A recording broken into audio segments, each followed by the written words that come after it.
स्टेजवर असणाऱ्या माणसाच्या पाठीमागे काय कोण कोण माणसं आहेत यावर बरंच अवलंबून आहे.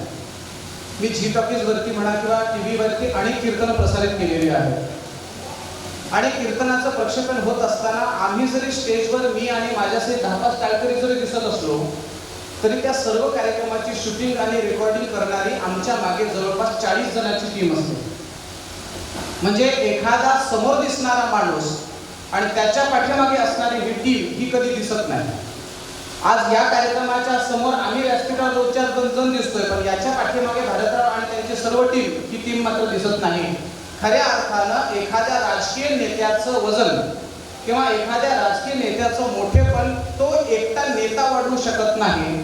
त्यांना साथ देणारे कार्यकर्ते आणि त्यांना साथ देणारे प्रशासनातले अधिकारी सुद्धा त्या नेत्याला निश्चितपणे मोठ्या पदावरती नेऊन पोहोचवतात.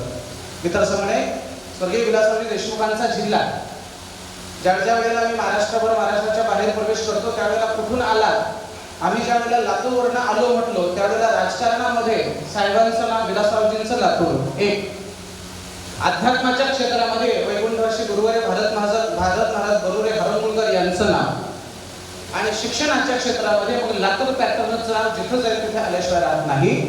साहेबांच्या किंवा कुठल्याही कामामध्ये यशस्वी भूमिका जर कुठली कोणाची असेल तर ते प्रशासनातली असेल.